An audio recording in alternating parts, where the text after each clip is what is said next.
am not an expert when it comes to mint errors, coin errors, things like that, but this has one of the most noticeable die cracks I've ever seen. If you look at what I believe is the top of the screen between the letter, well, it's on top of the letter E, there is a large, had to have been a die crack that made the letter E even larger on here. This is a coin from Peru. When we flip it over, it's just pretty much a standard 10 centavos coin from Peru. Not particularly rare or valuable. I probably already had this coin in my collection, but this might be the first time I've ever actually found an error on my own. I just really don't go looking for that. That's not what I specialize in. So about 7 or 8 videos back, I started a series of 5 1-pound lots that I purchased from a specific eBay purchase, and I called the series The Good, the Bad, and the Ugly, and it had plenty of worthless coins, or I should say coins that are very common, easy to find, nothing important to my collection. There were plenty of coins that were damaged, had lots of problems to them, but there were also lots of winners. And during the video, I highlighted what I figured were some of the big winners already. In this video, I'm going to go through some other coins that I ended up not realizing at the time were new to my collection, and also a couple of things I just didn't notice the first go-round. And so the coins that you see on the screen right now, these are the ones we're going to look at in this video for the most part, and I'm going to link to the very first video of that series so I can kind of go in more in depth on why I purchased that lot. And at the end, I said I didn't know if I'd purchase any others from this particular dealer. As it turns out, yesterday he had a lot. And he said, this is the last one I'm going to make. And I figured, might as well give it a chance. I bought the last one that he had.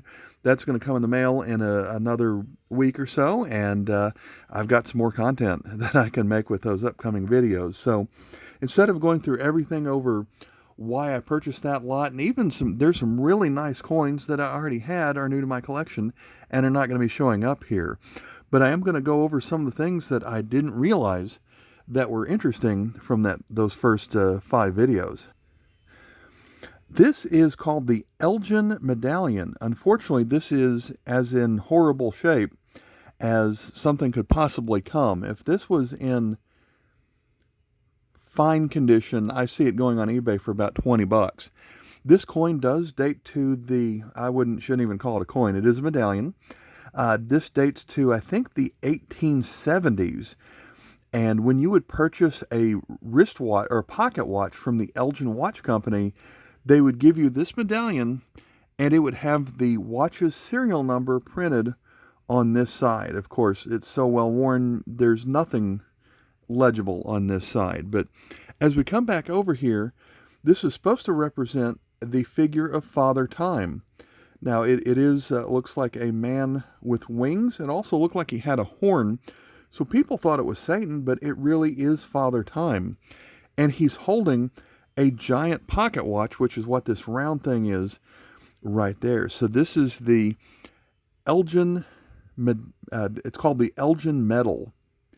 And there are a lot of people who want to get their hands on these, and they probably don't want this one. I never did figure out where this blank planchet is from. I'm sure that someday I'll be going through a coin somewhere and say, aha, there it is. But as of right now, I haven't figured it out. This is a token. It didn't have any markings of any particular country, so I was pretty sure it was a token. However, they have designed this to somewhat look like a coin from Spain. It has a lot of similar elements that you'd see from Spain, but there is the letters VB in the middle of the crown. This is made by the Van Broek Company of Lexington. And so this is a Van Broek token. So this was probably used for, who knows if it's batting cages, arcades, something along those lines. With the good and the bad and the ugly, these are a couple of the ugly coins that I never figured out. They're well worn with no distinguishing features. They have evidence of being held down by tape. They're damaged. This one almost has a hole in it. It's corroded. Letters are scratched in it. These are just some of the worst coins that you could find. However, they're probably also 150 to 200 years old, and I really wish that I knew what they were, but I'll probably never know. Here are a couple of really small tokens. Someone had turned them into a jewelry chain, and when I originally found them, I thought this was going to be a replica California Gold Rush token, because I have picked up a couple of those 20 years ago that I thought were interesting. And I was right with the gold, but it's not the California Gold Rush. This is actually a replica of the 1850s US $1 coin from the early 1850s. So it's called the Liberty Head $1. And so the head side on the right is pretty much identical to that, other than obviously not being made out of gold. Now, the reverse side on the U.S. coin would actually say United States.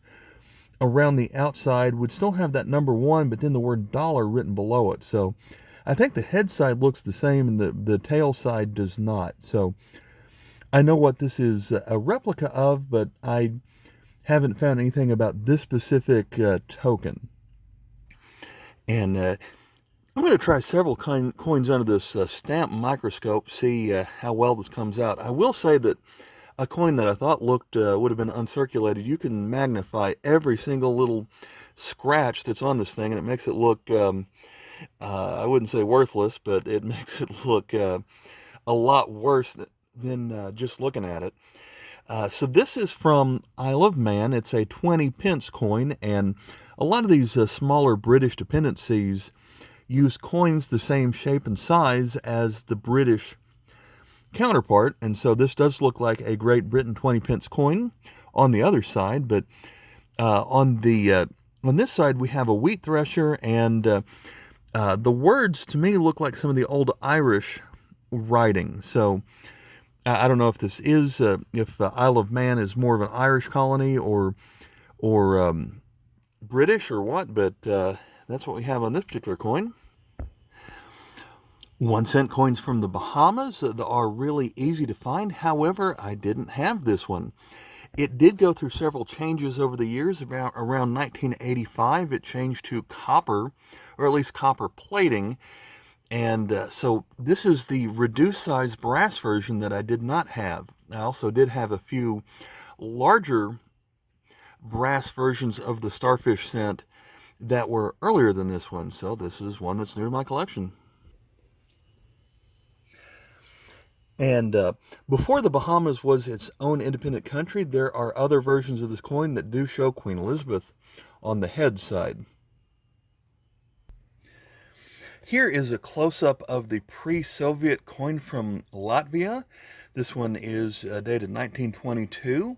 It is a 10 centimo coin, and it's only the second pre-Soviet Latvian coin of my collection. And I wanted to show the close-up here. Here is the other side. This coin has a book value of about $3.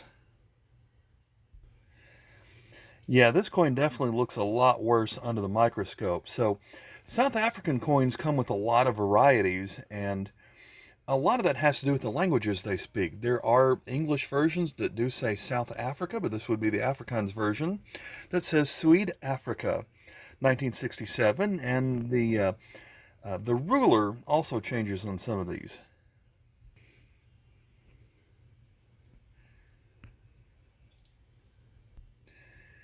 This 1 cent coin from 1976 is in a lot better condition.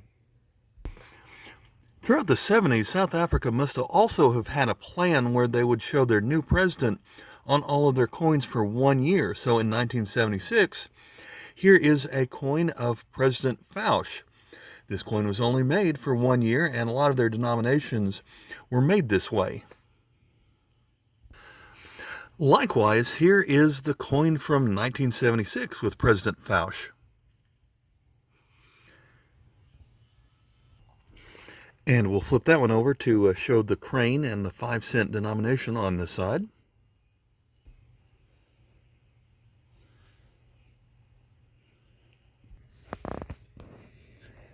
And then one more with President Fauch. This is the 50-cent coin from 1976.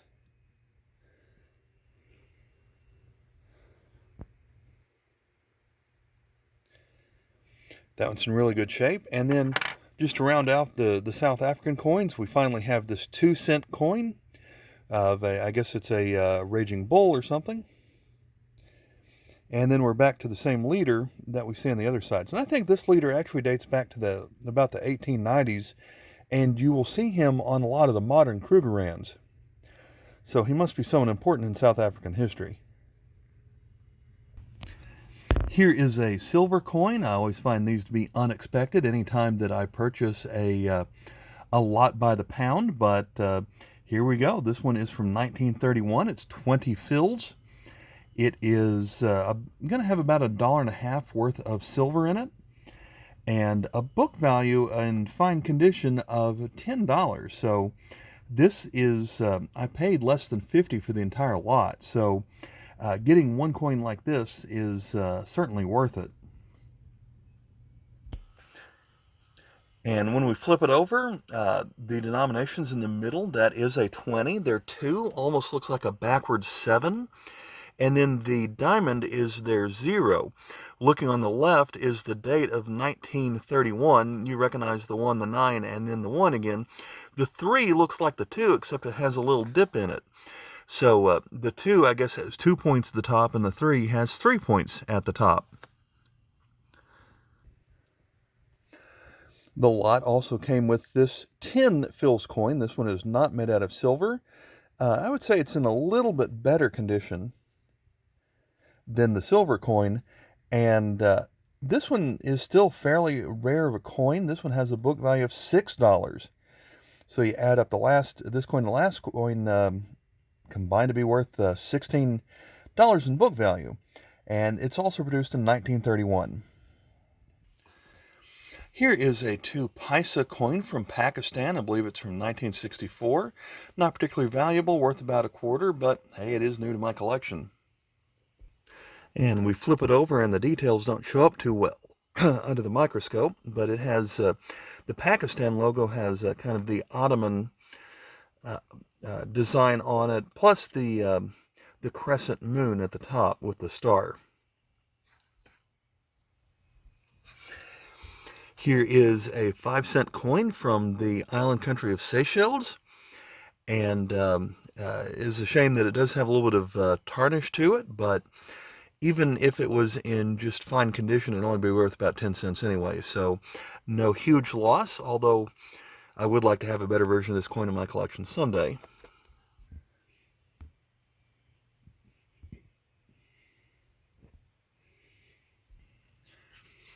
Here we have a closer look at this coin from Uruguay from 1960. It's only 5 centavos, but it does have a book value of 50 cents.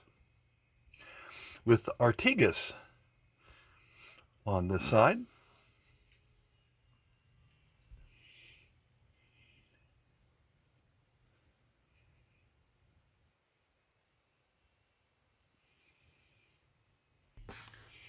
This is another coin that I would call ugly. You can see residue from tape on here in addition to being well worn, but this is a 2-ore coin from Norway from 1876, and it is new to my collection, even though it's in pretty bad shape.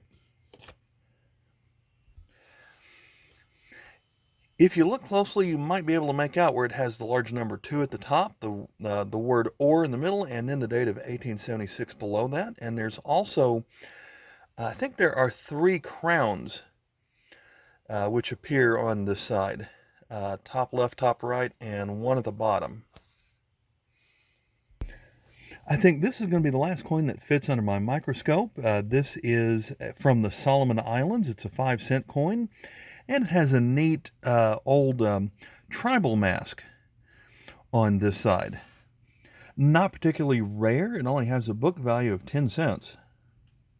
But it is rare in the sense that how often do you see coins from the Solomon Islands? And then we'll flip it over for our standard picture of the Queen.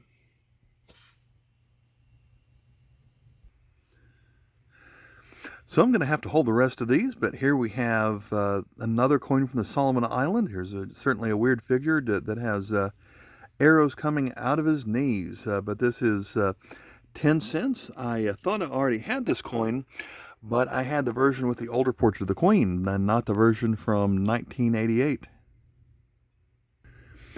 I was hoping to have a good story of this countermarked Irish coin. Obviously, it has the letters AD stamped in this coin from 1941. As I was doing research, there is a lot of interesting counterstamping going on in the 60s through maybe even the 90s during the Irish time of the Troubles, when Ireland and Northern Ireland did not get along very well. A lot of people, as part of a political movement, would counterstamp coins either in support of the Irish Republican Army or in support of the Crown. And oftentimes that was done to deface currency or to show their support of their side.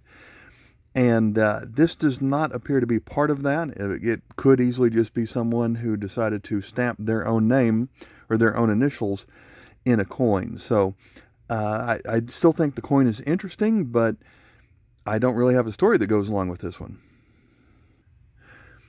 This East German 2 mark was new to my collection. This is a coin made out of aluminum, and on this side has the design that we see pretty commonly on East German coins, KM14 from 1957, books for about 50 cents. Here's a Russian coin of 100 rubles, and while early 90s coins from Russia are very common, I didn't have the 100 ruble. I believe this was the largest denomination they made. And one thing interesting about it, or different than a lot of other coins, it says CTO on the top. So is that their word for 100? I'm not really sure, but this was, of course, made very soon after the Soviet Union split apart. As we have another ugly coin with tape damage, this one is 10 centavos from 1870. The date barely shows right here.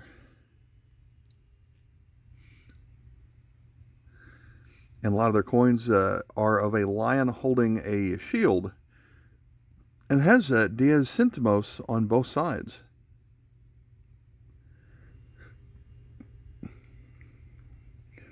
So KM 663, even in poor condition, books for 50 cents. This Norway coin with the number 7 monogram on it isn't, this design isn't particularly rare. However, the 2 ore might be a little bit less common than some of the others, as I didn't have it. So KM 399, books for just 10 cents. Along the same time, here is the 50 ore coin. This one actually, unlike some of the others I've seen, this one actually has the name of the monarch, which I guess is Håkon VII, King of Norway. And I like that design. It looks like it's a lion holding an axe.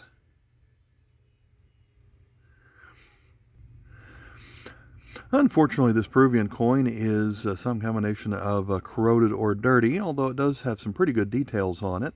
From 1948, it's going to be a 20 centavos. Here's the other really nice silver coin that ended up being in the slot. It is from Panama. Their currency was pegged to the United States currency, so a Panamanian quarter Balboa would have had similar amount of silver to a United States quarter.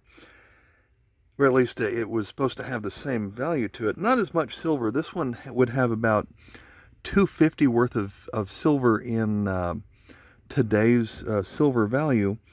It is a KM 11.2, and there was a high relief version that they made up until this 1 year. So this is a 1-year type coin, and then after this year they went back to the high relief design of copper nickel.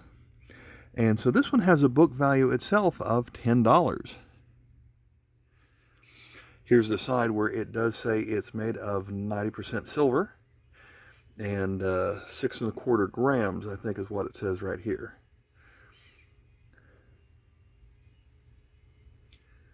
So this is certainly one of my favorite coins that came out of this lot.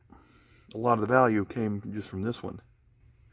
This 20 centavos coin from Ecuador is also new to my collection.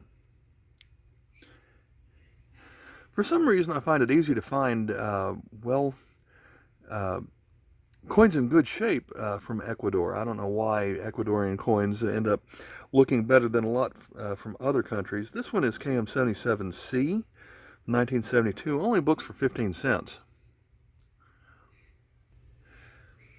This coin from Argentina certainly has a simple design. There, I guess it's their equivalent of Lady Liberty. All it does have is the portrait on this side, Republica Argentina.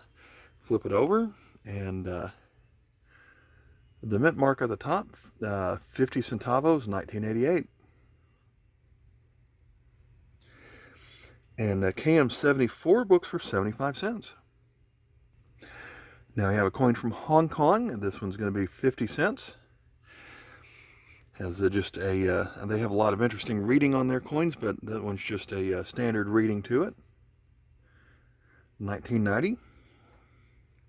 KM62 books for 30 cents.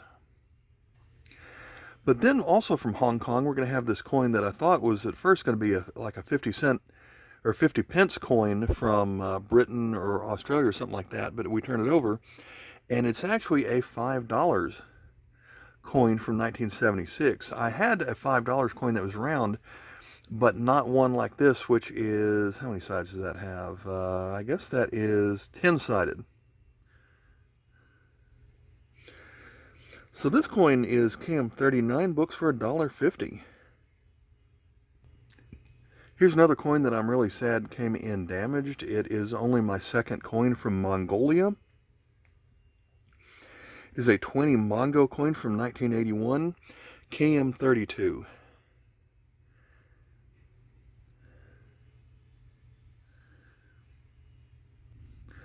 Here's a coin from Cape Verde, which shows the importance of classroom learning. So I guess it talks about studying, estudar. Cape Verde, or they'd call themselves Cabo Verde, was at one time a Portuguese country, so they put the dollar sign between the, or in this case the escudo sign, with the large number to the left and then the cents to the right. So it's $1 is their $1 or one escudo designation from 1977. I think this was an FAO coin that was only made for 1 year. KM17 books for 75 cents. Here is a coin from Iran. It's a shame that it has the corrosion spot on it, but it is a 10 Shahiz coin from the Arabic year 1314. There are 3 versions of this coin. This is the version with the plain edge. That is actually the rarest version. And still, even in this condition, that makes it have a book value of about $5. And otherwise, the details on this are really nice.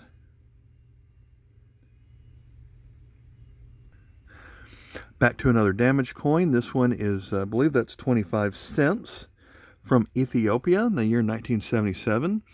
Ethiopian coins have an alphabet that I can't decipher, but they also usually have a lion, this lion design filling up the almost the entire side of the coin.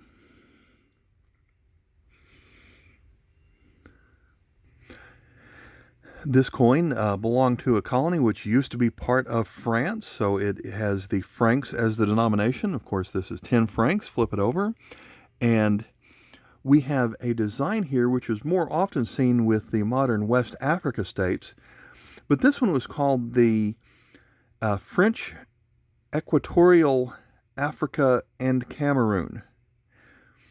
So they kind of lumped that all together in one currency, and this one dates back to 1958. It's KM25 in this condition. Is only worth about a quarter, but how often do you see coins from Equatorial Africa and Cameroon?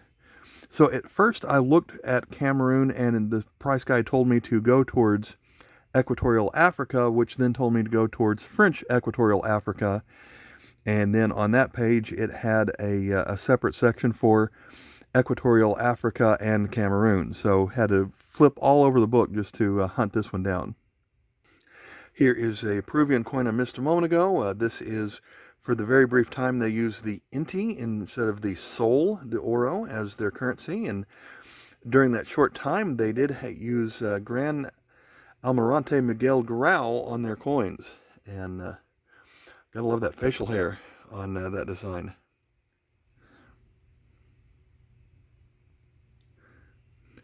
Really a nice coin. Another coin I wish would have been in better condition. Of course, I could say that if any of these were in better condition, they probably wouldn't have shown up in this lot. But this one is 20 francs from Morocco, from the Arabic year 1371. This is KM50. And it was only minted in the Arabic year of 1371. So this side isn't as damaged as is just really dirty. Our last coin today is going to be one more from a French colony. This is going to be from New Caledonia. Nowadays, the New Caledonia and the French Polynesia have similar designs on this side, but flip it over, and the this side does look different. We have a, I guess that's some kind of sailboat on this 10 francs coin. So this coin actually is KM11, books for $1. So there we have it. These are all the coins in this bag are the ones that we looked at today. And after I finish this video, these are all going in flips. I like to show them off before they're in the flip, just because I think it makes for a better video. And it's not like I'm really going to ruin them a whole lot between now and then anyway. So when I go through a lot like this, and I try to decide whether or not it was worth it, there's a couple of factors here. One of them is, well, mostly how many new coins are there to my collection. And this lot had 36 new coins for my collection. That sounds like a lot, maybe, but that also means there were 450 or so that were not new to my collection. Now, of the things that are duplicates, I'll say that I've gotten some nicer duplicates out of this lot than I usually get. And I've been getting some pretty good lots over the last few months. And so this one was certainly a good lot. So one way of determining whether or not it was worth it would be to add up the book value of all of the coins that are new to my collection. And on this lot, let me pull up my notes. The book value of just the coins that are new to my collection was $46. And that's really close to what I paid for the lot, because it was, I think it was $35 plus $9 for shipping, and then Tennessee sales tax, add another $4 to that, and we're about $37 here, all in on this lot. So that's right about what I paid, and then I have 400 coins that I'm going to end up selling on my own eBay lots.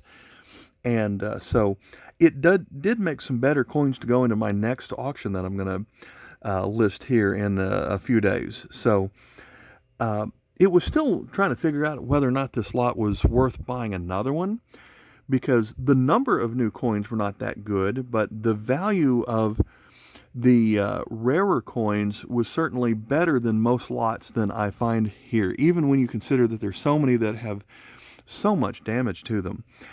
And so I wasn't sure whether or not I was going to buy another one, but I think I said this earlier in the video. He put up an auction yesterday, and he said, this is the last one I'm going to make.